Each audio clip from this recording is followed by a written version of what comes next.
A very warm welcome to you, to my thought for the day. Today we're going to look at a beautiful story of something that happened on the very day that Jesus rose from the dead. And it happened to two people who were obviously followers of Jesus, but not two of the 12. And it's called the road to Emmaus, the experience on the road to Emmaus. We find it in Luke chapter 24, starting at verse 13. It's a beautiful story. Let me read it. That very day, two of them were going to a village named Emmaus, about 7 miles from Jerusalem, and talking with each other about all these things that had happened. While they were talking and discussing together, Jesus himself drew near and went with them. But their eyes were kept from recognizing him. And he said to them, "What is this conversation which you are holding with each other as you walk?" And they stood still, looking sad. Then one of them, named Cleopas, answered him, "Are you the only visitor to Jerusalem who does not know the things that have happened there in these days?" And he said to them, "What things?" And they said to him, "Concerning Jesus of Nazareth, who was a prophet, mighty in deed and word before God and all the people, and how our chief priests and rulers delivered him up to be condemned to death and crucified him. But we had hoped he was the one to redeem Israel. Yes, and besides all this, it is now the 3rd day since this happened. Moreover, some women of our company amazed us. They were at the tomb early in the morning and did not find his body. And they came back saying that they'd even seen a vision of angels who said that he was alive. Some of those who were with us went to the tomb and found it just as the women had said, but him they did not find, they did not see." And he said to them, "O foolish men and slow of heart to believe all that the prophets have spoken. Was it not necessary that the Christ should suffer these things and enter into his glory?" And beginning with Moses and all the prophets, he interpreted to them in all the scriptures the things concerning himself. So they drew near to the village to which they were going. He appeared to be going further, but they constrained him, saying, "Stay with us, for it is toward evening, and the day is now far spent." So he went in to stay with them. When he was at table with them, he took the bread and blessed it, and broke it, and gave it to them. And their eyes were opened, and they recognized him, and he vanished out of their sight. They said to each other, "Did not our hearts burn within us while he talked to us on the road, while he opened to us the scriptures?" And they rose that same hour and returned to Jerusalem. And they found the 11 gathered together, and those who were with them, who said, "The Lord has risen indeed, and has appeared to Simon." Then they told what had happened on the road, and how he was known to them in the breaking of the bread. And then it goes on to say, as they were saying this, Jesus himself stood among them. So we have this sequence of events, the women going to the tomb, Peter and John going to check up on what the women said and seeing the empty tomb and the cloths lying and the napkin that had been round his head folded in another place. But Jesus hadn't appeared to them yet. He appeared to them all after these two got back from walking on the road to Emmaus.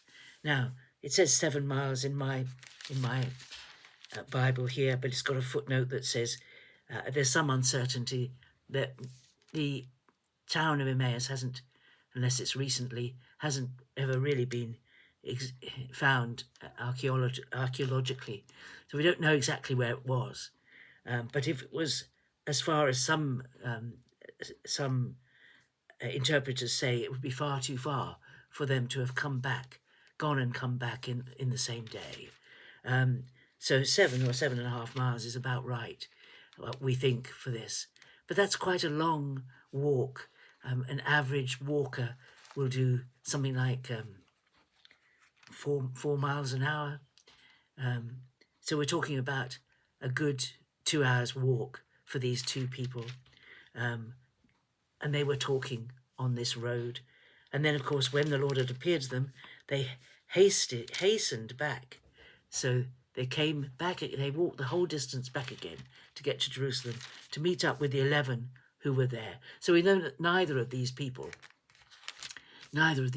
were any of the actual apostles, the 11. Of course, they no longer counted Judas among the 12.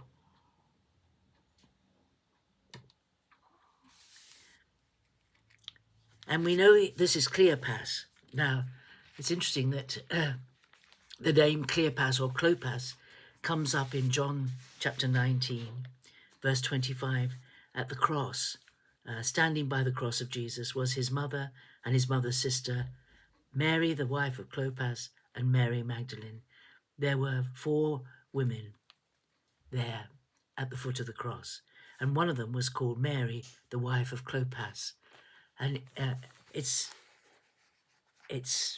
highly unlikely, I would think, that there was another Clopas or Cleopas in the company of people who were following closely after Jesus. So many people think that these 2 people were Cleopas and his wife who had stood at the foot of the cross and watched Jesus die.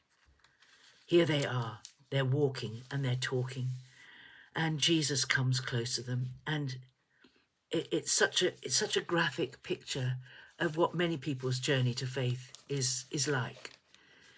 That they start off knowing about Jesus, knowing things that happened to Jesus.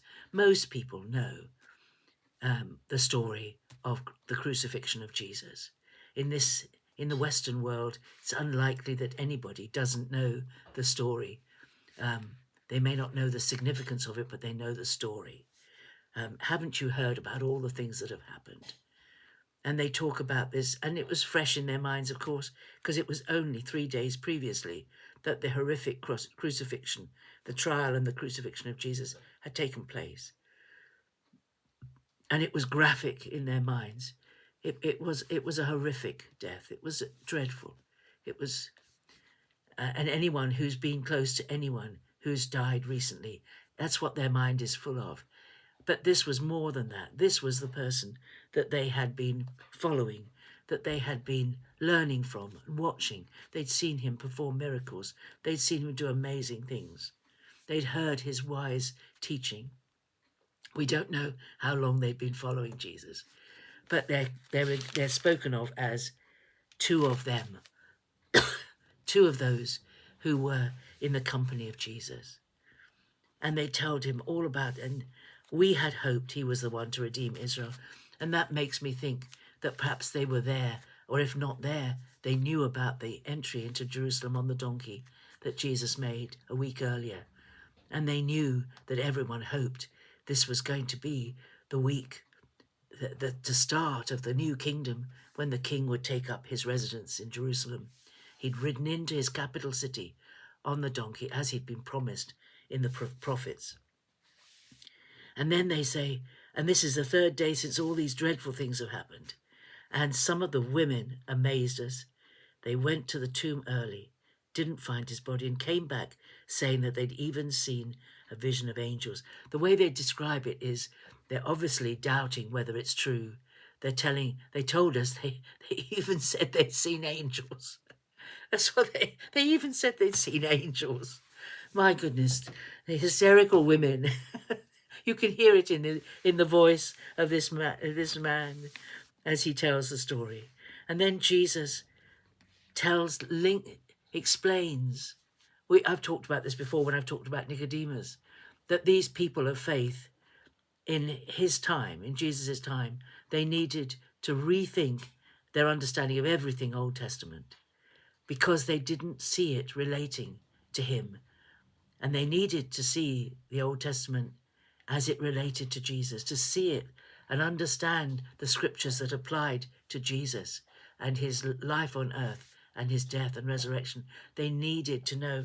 And the wonderful thing they said was, did not our hearts burn within us when he talked to us about the scriptures? And this is the revelation that comes from a knowledge of Jesus, an academic knowledge of Jesus, knowledge of what he did, a witnessing of what he did, to an understanding of who he is and why he did it. And a deep understanding. that comes from the Holy Spirit burning within their hearts and revealing Jesus to them. And it was a moment later, really, that he was revealed in person to them. They understood who he was and they recognized him. They weren't at the Last Supper, so I don't think they saw Jesus break bread, but this makes me think that often when they had sat for a meal, Jesus would have taken the bread and given thanks for it and broken it to share with those who were following him. I think it must have been a normal practice for him because as he did it, they knew who he was. And when you know who Jesus is, it changes everything. When you know who Jesus really is, when you understand the enormity of the fact that God became man and died on the cross and rose again, when that impacts, it goes very, very deep. And as we follow him, it goes deeper and deeper and more profound each time we think about it. God bless you. Have a great day. See you tomorrow. Bye-bye.